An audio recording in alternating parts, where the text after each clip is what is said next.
Have you ever wondered what it feels like to build a successful business alongside your childhood best friend? Our guest today, a lifelong entrepreneur who started his first business just a week after college and hasn't stopped since. Along with his best friend, he co founded Monkey Island Ventures, where they have launched over a dozen successful software and service companies. Now, Colin is focused on Rainmaker, their latest venture, helping businesses and sales teams grow their LinkedIn networks and increase sales using their innovative, authentic engine. I'm your host, Ash, and this is a show where I interview proven founders and industry experts who share their stories, strategies, and insights to help you build, launch, and grow your business. I hope you enjoy the show. Colin, welcome to the show. Thank you so much, Ash. It's a pleasure to be here. Great. Do you have a favorite quote, something that inspires or motivates you would like to share with our audience? Well, I think it's really apropos for the podcast that we're doing today. But one of my favorites is, market your brand. I think you want my money. Market my problem. I think you want to help me. And I think that's Mm, really the mindset that you want to be in. I think generally just in marketing and sales overall, but for sure on LinkedIn. yeah, definitely. And a couple of months back, I saw this a TED talk from Simon Sinek, who talks about why, how, and what kind of things, Right. Absolutely. and it really resonates with me. And now I really believe that if you're trying to solve problems for your customers, you don't even have to make sales. It's just automatic, isn't it? That's right. No, it is. And I think, at the end of the day, we're all human beings. We're all emotional. We are all trying to better ourselves, better our companies. And, if you are approaching LinkedIn with that kind of educational mindset, that go giver mindset, where you're just truly trying to help your prospects, not expecting anything in return, you're right. The sales will come. Yeah, great stuff. So tell us about Rainmaker. What does the product do or the service do? Who is it for? And what's the main problem you're helping to solve? Yeah, no, it's a great question. So, I've been doing, I call it growth hacking for the last 5 or 6 years with some of the products that we've been launching out of Monkey Island Ventures. And I got really, really good at doing cold email and then using LinkedIn and LinkedIn automation. And, I realized that what I was doing for ourselves is something that I could build a real business around. So at the beginning of this year, I went to my two business partners in Monkey Island Ventures and said, "Hey guys, like I think I could build a real business out of what the process and the product that we've developed around Rainmaker or around LinkedIn." And they said, "Go for it." So I created the Rainmaker brand, launched it, and I'm really working with founders, sales teams, business coaches, solopreneurs, and helping them leverage LinkedIn to grow their network, their leads, and their sales through our authentic engine. Really, it's kind of authentic automation. Nothing I'm doing is happening outside of LinkedIn. It's really best practice within LinkedIn. Clients are hiring me for strategy and for automation, and that's where what I really love about the model is everything that we'll talk about today are things your audience can go and do themselves. They don't need me. They don't need Rainmaker. They can go do all of this manually.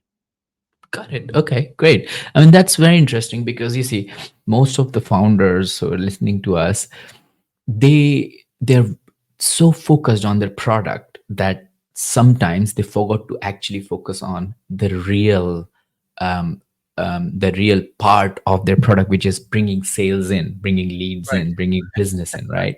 And I think Bill Gates said that if you can't sell your product, then nobody will know about it, and then nobody will buy it, right? So Right. what's the point of spending so many hours on the product? So how does it typically okay, let me ask this question in a different way.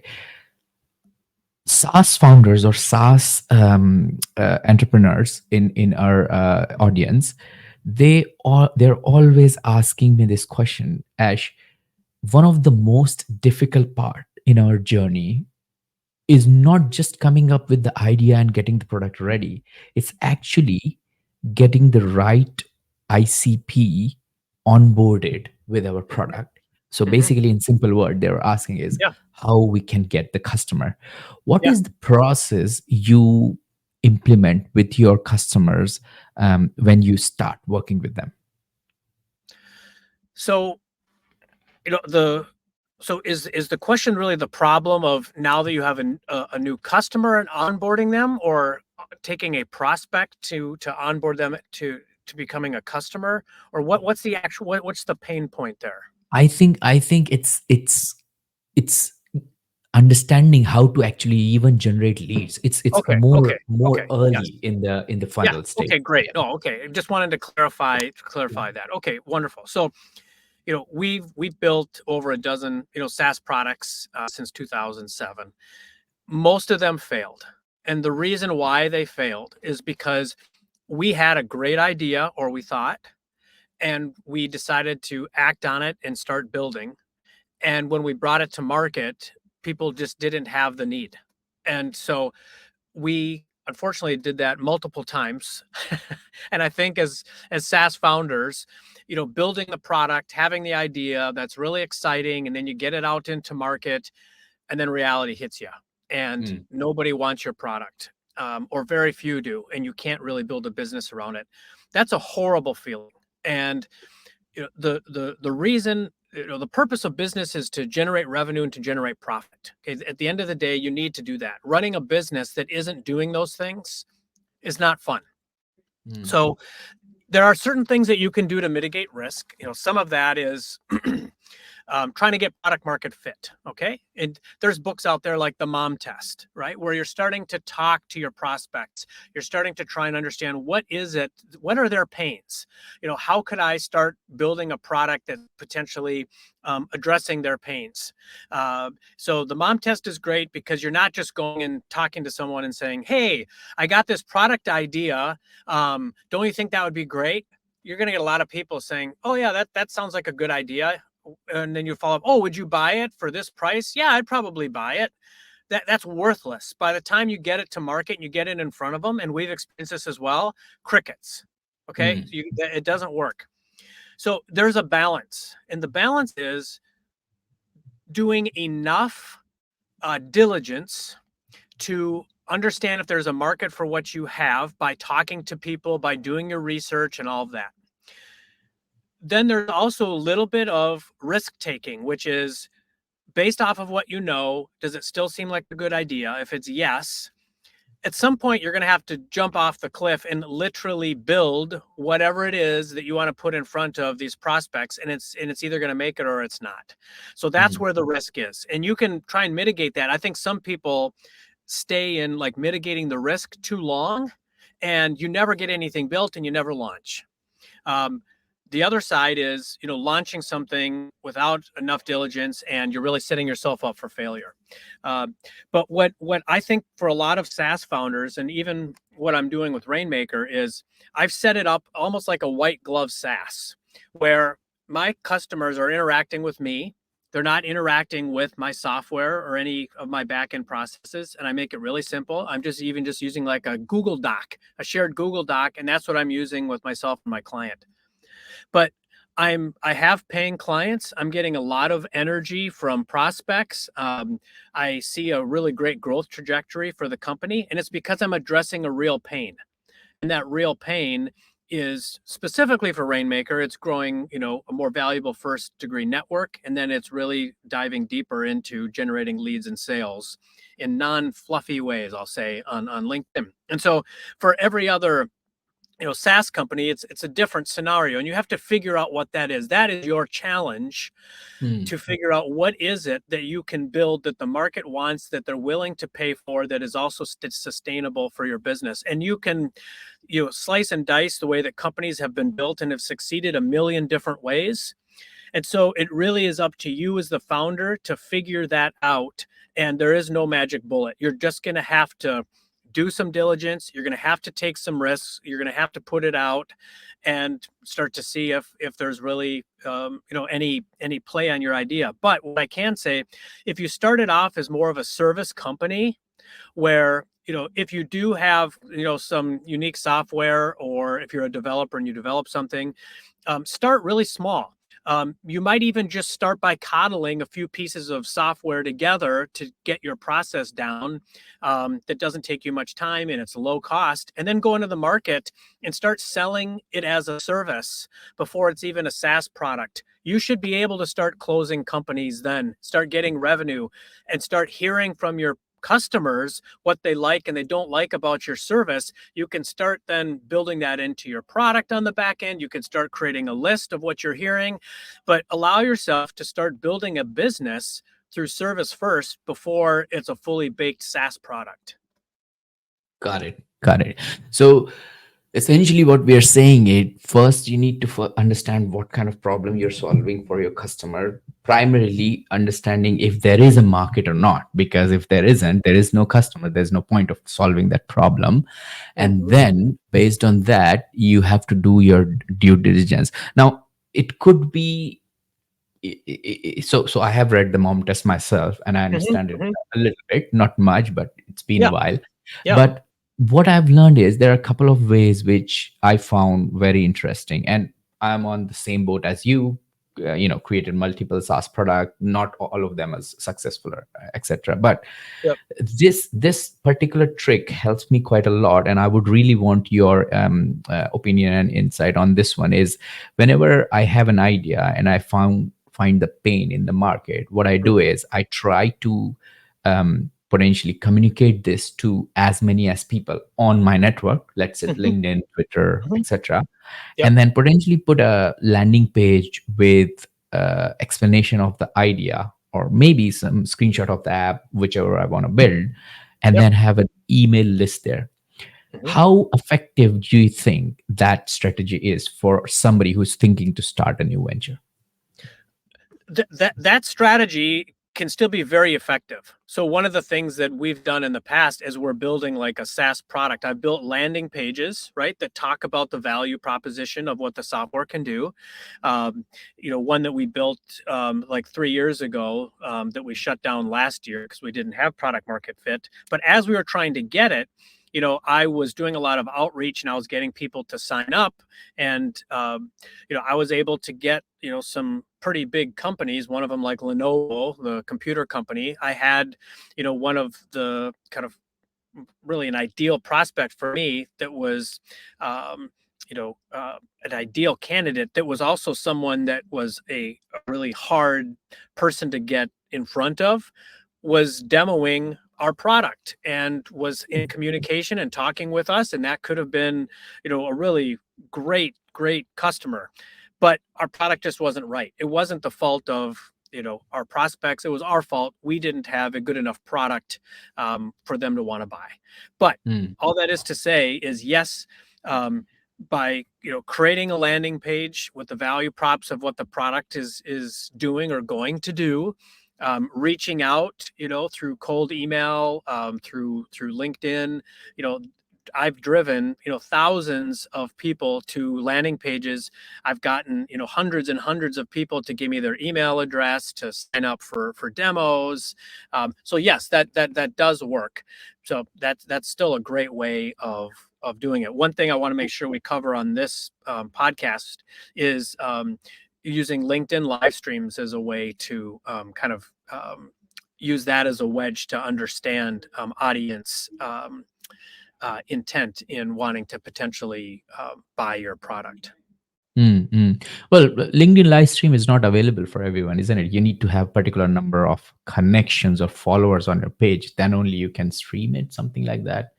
Yeah, I'm not sure. I know that they opened it up more, like they don't even have like the creator type of account anymore. So I'm not sure what the minimum requirements are for a live stream, but at least for myself and all my clients, I've never had an issue of someone like not being allowed to do the live streams. But yeah, got it. Okay. What sort of strategies do you suggest? Let's say, for example, if I want to do a live stream on LinkedIn, I have a SaaS product. What are the due diligence I should do before jumping straight away onto the live stream? And what kind of, well, obviously I have to talk something related to my product, but like say, what are the strategies to figure out the topic, and then potentially what are the strategies to get onto that horse of live streaming with LinkedIn? Yeah, no, that good question. So I'll take a one quick step back and just say the way I think about LinkedIn is kind of at three layers. That top layer is philosophically as a business, how as an entrepreneur, how should you be approaching LinkedIn? Number one. Is about authenticity and being genuine, both to who you are as a person as well as the company, the brands that you represent. I think most people want to be communicated with in a conversational tone on LinkedIn. The second thing is going at LinkedIn with an educational mindset. No one wants to be sold on LinkedIn. We all get those spammy messages of people that are just trying to sell something right away. They don't know us. Okay, that doesn't work. You can't do it Yeah. that way. The other thing is going into with an experimentation mindset. Okay, use LinkedIn as a testing ground to test audiences and topics, and to start figuring out what starts to really resonate with the different audiences you want to get in front of. And the last thing is, and this is where I put a lot of pressure on myself. I put this same pressure on any of my clients. And if you're a founder, a salesperson, or a marketer, I'll put this pressure on you as well, which is you have to understand what are the pains and the barriers that your prospects are trying to overcome.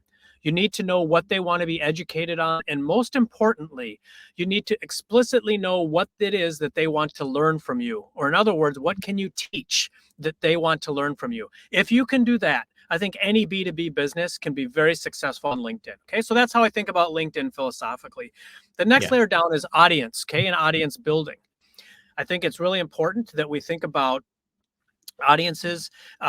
In general, I use Sales Navigator to build my audiences, and it works out great for that. But a couple of ways that you could look at, as I've been thinking around, like audience intent. One would be LinkedIn events. So if any of your direct competitors or maybe industry organization is doing a LinkedIn event, you can go to that LinkedIn event, and if you click the attend button, you can see everybody else that's also attending that event. Okay, so you could start to extrapolate audiences out from other LinkedIn events of people that are attending events that your company solves for as well, and start trying to create first connections with people that are publicly raising their hand and saying, this is who I am and I'm interested in this topic. Okay.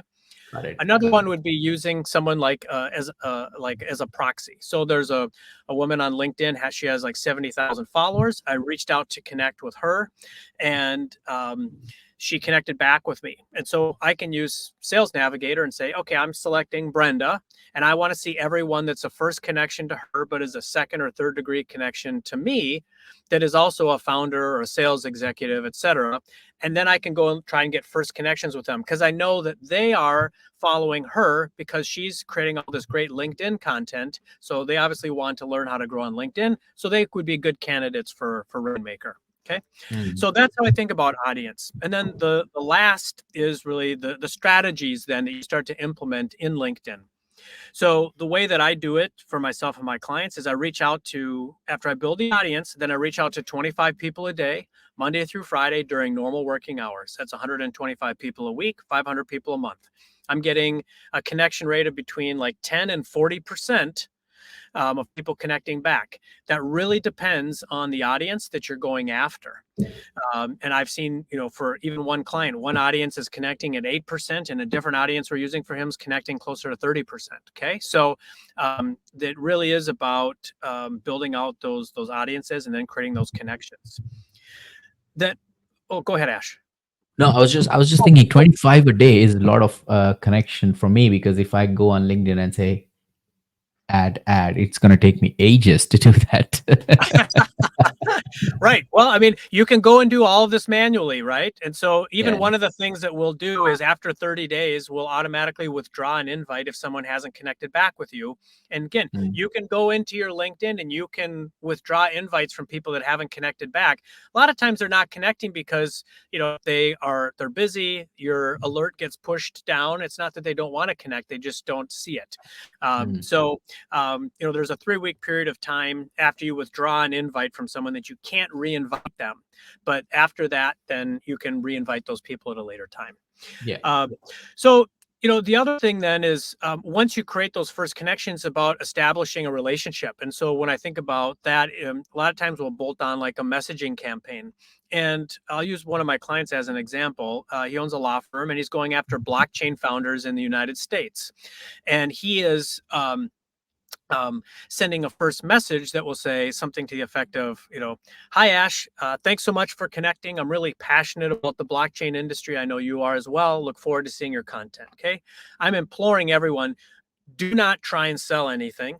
Don't even try and help. On that first message, just authentically thank them for the connection. And going back to the philosophy, my client knows that anyone that is, developing in the blockchain space, they are passionate about it.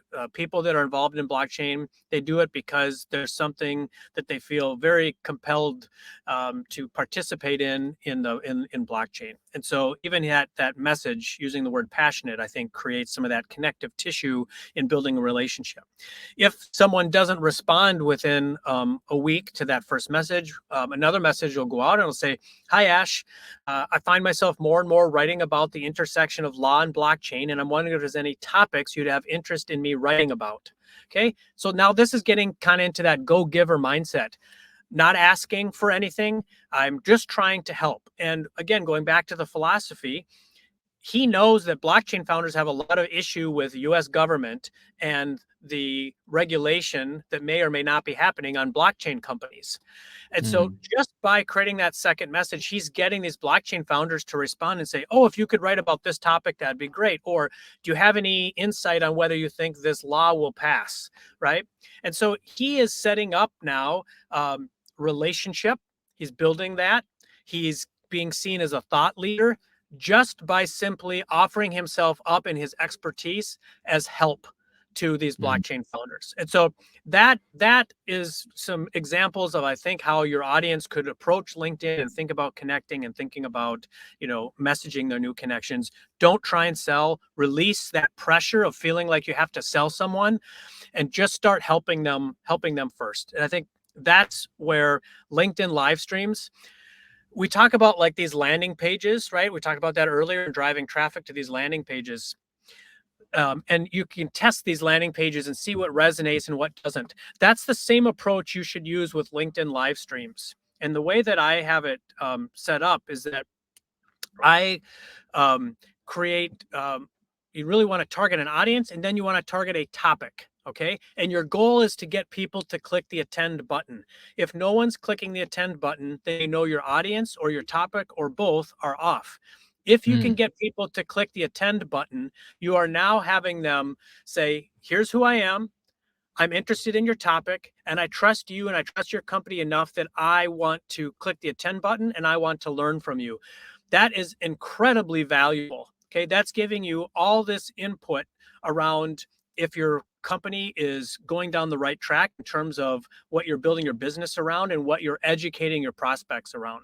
And the process that I use is I build out first connections of the audience that I want to be in front of. And then I create the LinkedIn live stream event. And then I invite them to the event. Okay.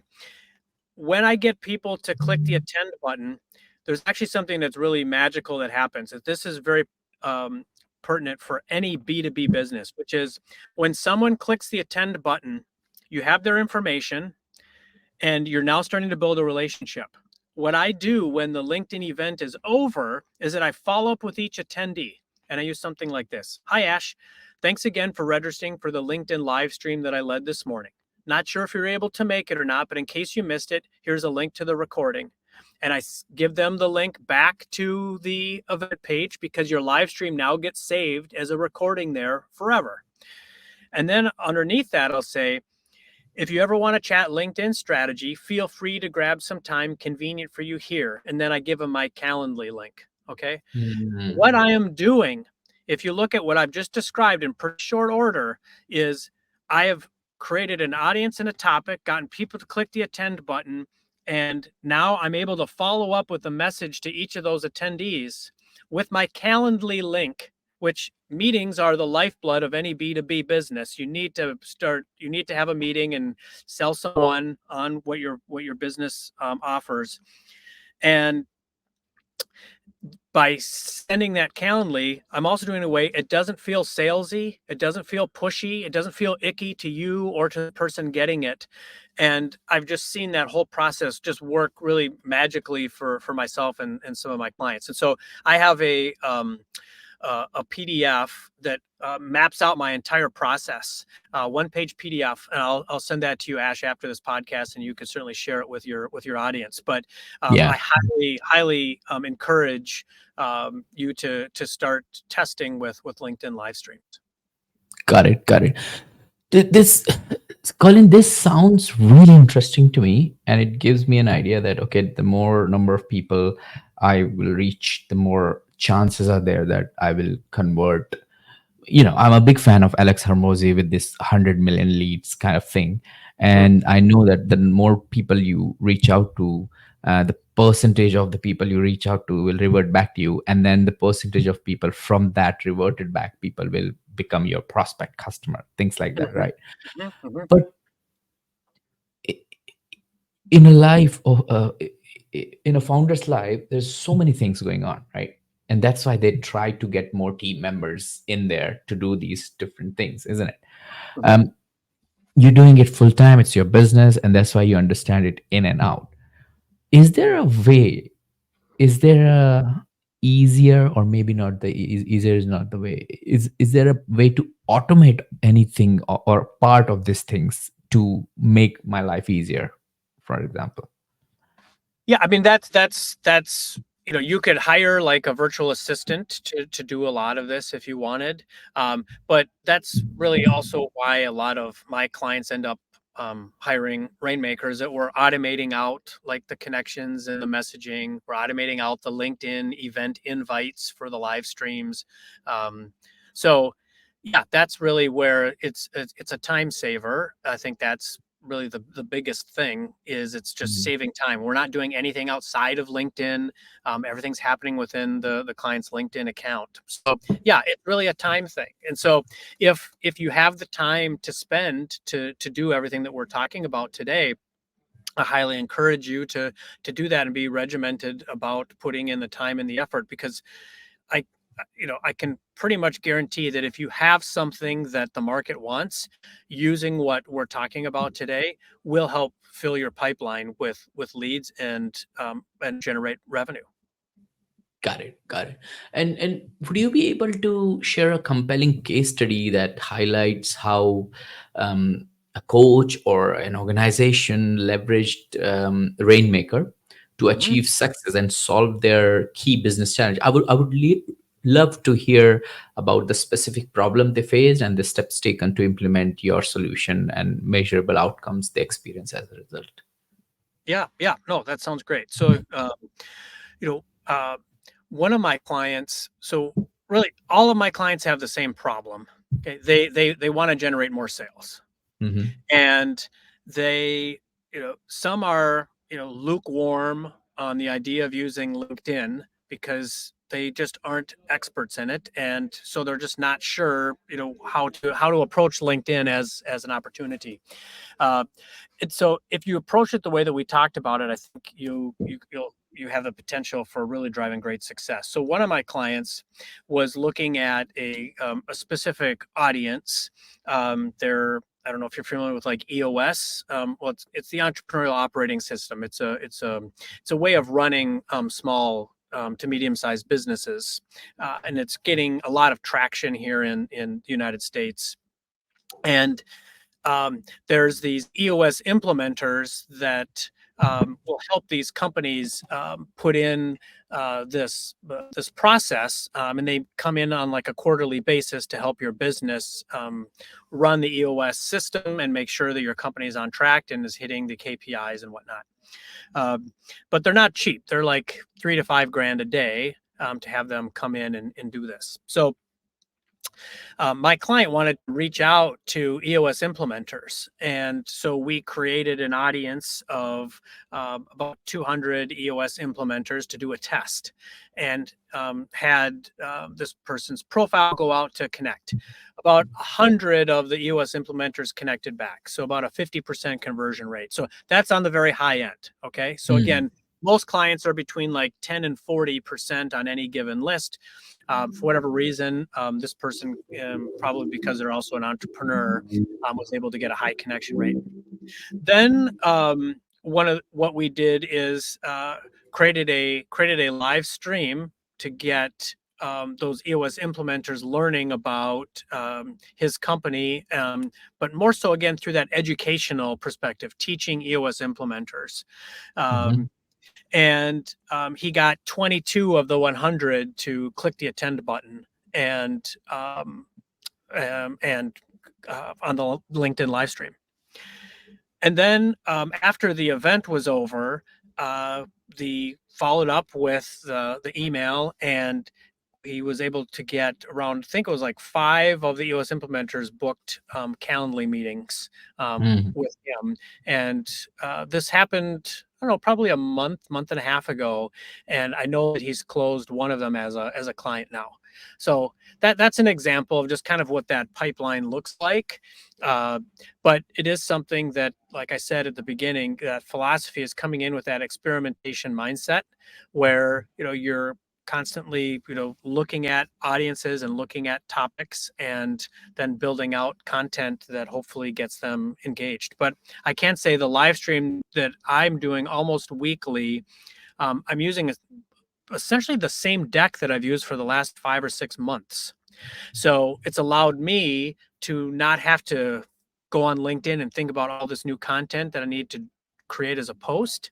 I've now focused more of my time focusing on building out my pipeline through LinkedIn live streams, and I'm using pretty much the same content every week. So I don't have to fret really about what kind of content I need to create, which has been great.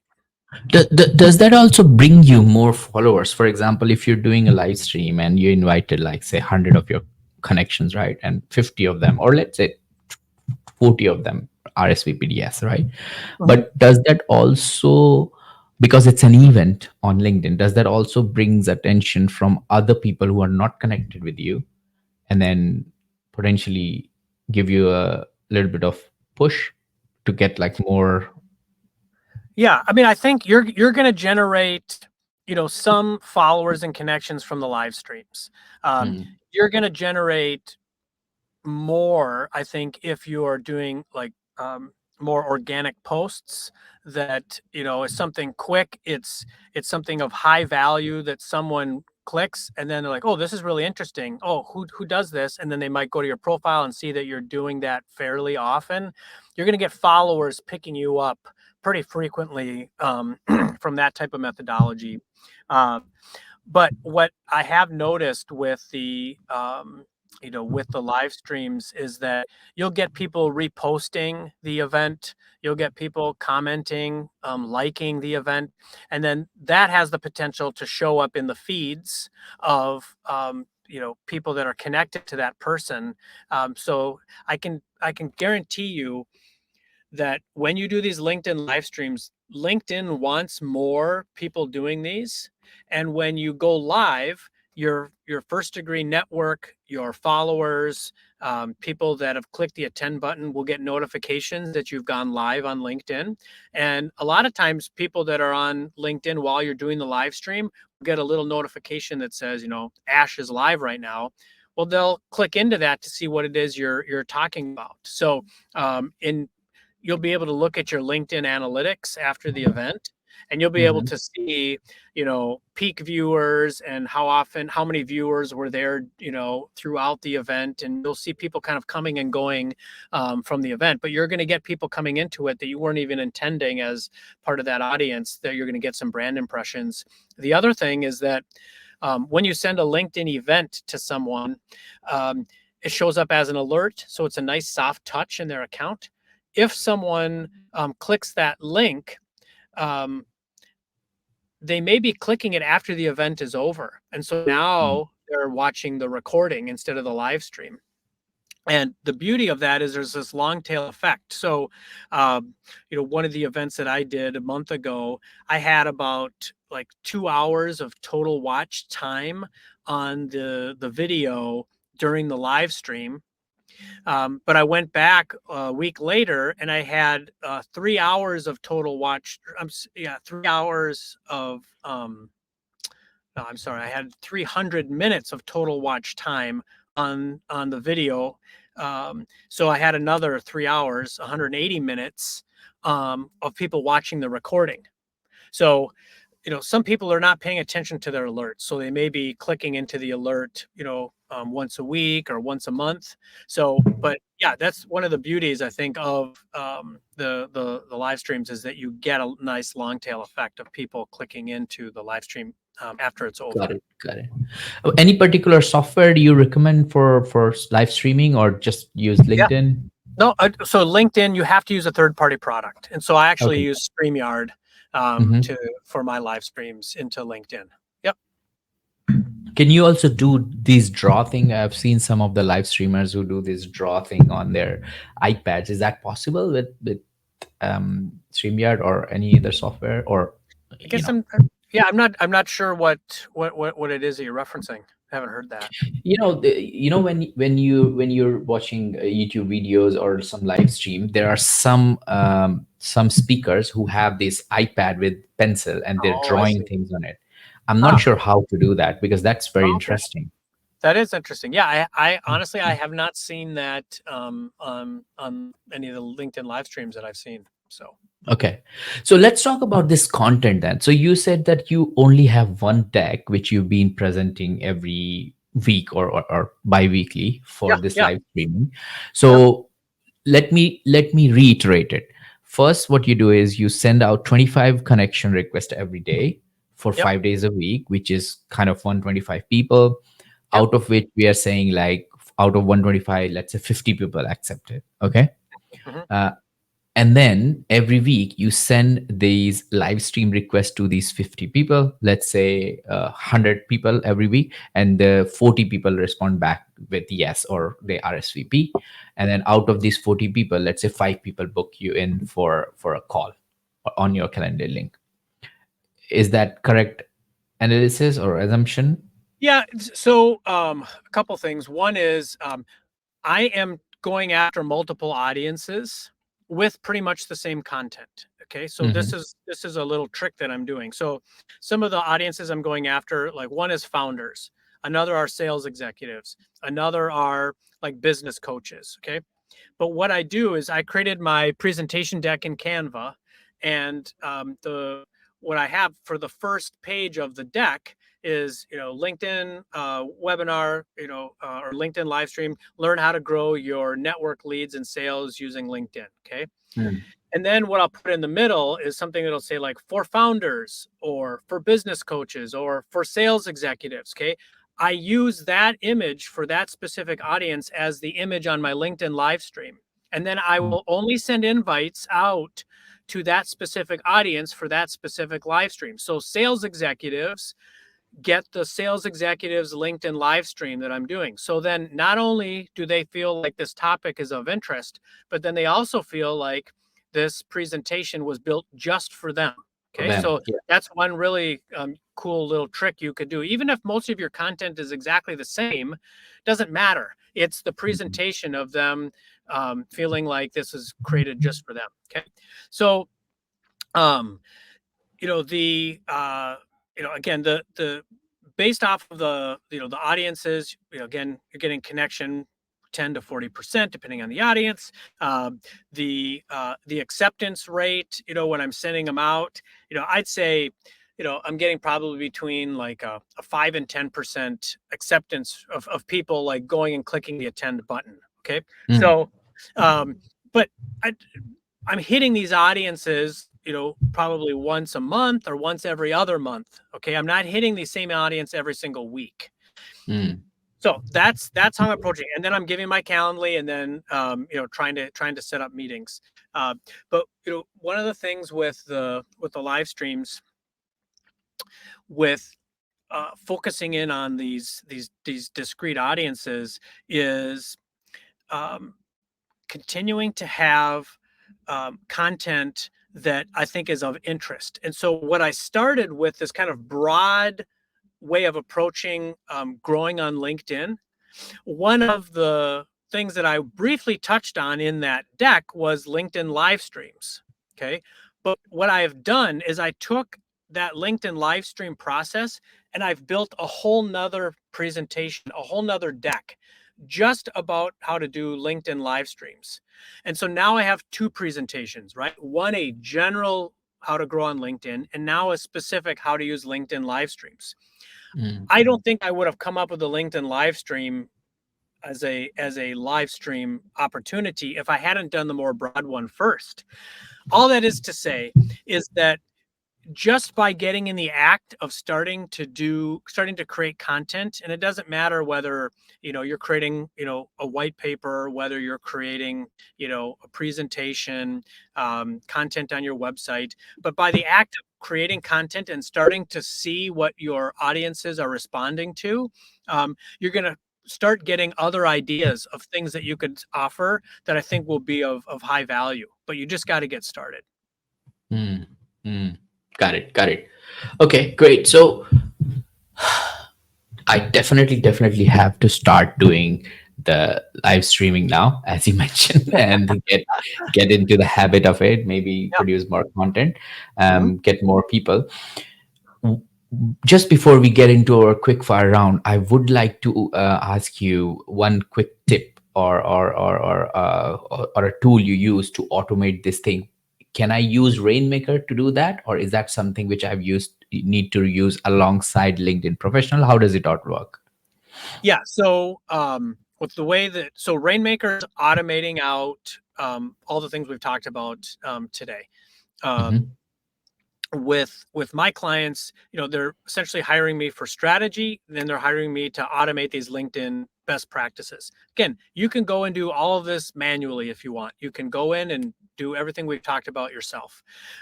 So I would just highly recommend that you hone in on audience content, start thinking about what you could start educating them on, start putting that out there in various ways. You could do it through messages, you could do it through events, but start putting stuff out there and see how your prospects start to respond to that.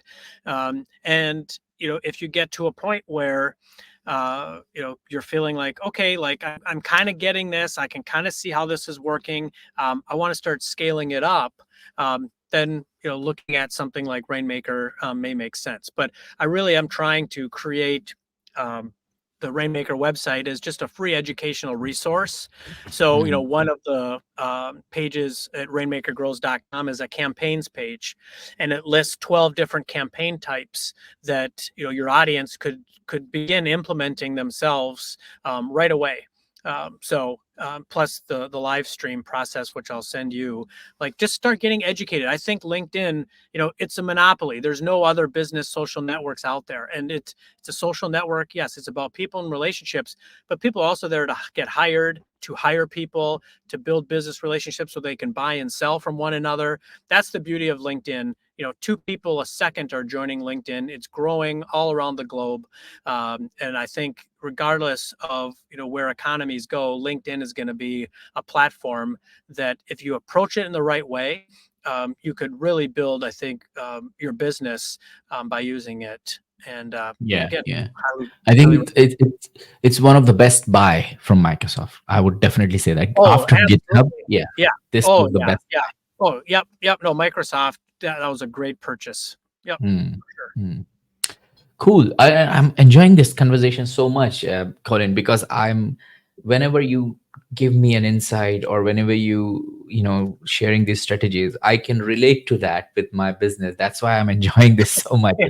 But Yeah. unfortunately, we are short of time, so we Yeah. have to wrap up now. And So I we're will gonna go also into, sorry. really quick, just opening this up to you and to anyone that listens. I love talking about this stuff, and I will talk about it for free. And so if you Mhm, go to the Rainmaker Grows, if there's a free consultation, don't ever feel shy about reaching out. mhm.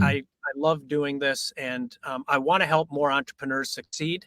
The world needs more entrepreneurs, and to me, that is really my calling in life, is to help as many entrepreneurs succeed as I can. Definitely. Great stuff. Thanks for that, Colin. So let's go into our quick fire round. I've got 6 quick fire questions for you, so you can answer them as quickly as you can. You Yeah. ready? You bet. Great. What are the top top three strategies to generate leads in 2024? Well, I would say, you know, I'm biased, but I think LinkedIn is great. Do everything that we've talked about today. Mhm, Another is get out of your home, get out of your office, and go to networking events. Meet mhm, other human beings and start building relationships that way. Um, the third is, um, you know, I think this is more of like a philosophy, but it's do things that don't scale. Okay. It's mm, okay to do things that are manual, that if you imagined your business 3 years from now, you wouldn't do it this way. That's fine. But do things that don't scale right now. Take, do a lot more kind of manual, do a lot more, outreach and kind of really honing what it is that your business could be with your prospects by mhm. reaching out and trying to build relationships and do things that don't necessarily scale. Got it. Got it. No, it's brilliant. Brilliant three strategies. What book would you recommend to our audience and why? Um, what I really enjoyed was the Go Giver. And it's all about having the mindset of giving first without expecting anything in return. And it's such Mhm, a hard thing as an entrepreneur, as a salesperson, as a marketer. You want to generate revenue. You want to scale your company up as fast as you can. But going in with that mindset is very freeing because you're there to help first. And when you're there to mm, help, that taps into something that's just human in all of us, that it just feels good to help other people. So go into that mindset. And the Go Giver is also written, I think, in a way that is more of like a story format. So it's an mm. enjoyable read. Got it. Got it. Okay. I'm definitely going to add that into my reading list now. Yep. I like functional advice coming from the storyline because it's more Absolutely. interesting as well as you can Yes. keep learning it, right? Yep. Absolutely. Yeah. What's one attribute or characteristic in your mind of a successful founder? I would say perseverance. There, Perseverance. Yeah. you're gonna get knocked down. You're going to have to stand up every single time, and it's really, really hard. And even if you're working on something that is absolute like passion play for you, which most of us, don't have, it's still hard. So for the Mm, vast majority of us, we're trying to build a business, we're trying to provide value. You're not going to be motivated every single morning, jumping out of bed and excited. That's just not how life works. But perseverance is getting you into the office. It's putting in the hours that you need to put in. And I'm not saying you need to work 80 to 100 hours a week, but you need to be putting in significant enough hours that you're actually making a difference and moving your mm. business forward every single week. And the perseverance is also that mindset of being, you know, tough, being resilient, and just continuing to push forward. No, I totally agree with it because you need to have that kind of not just willpower, not just support of your own mental health, that you have to drop and get up, drop and get up. You have to consistently fail and then learn from it and then do your thing again. So Yep. yeah, totally agree. Totally agree. What's your personal favorite productivity tool or habit?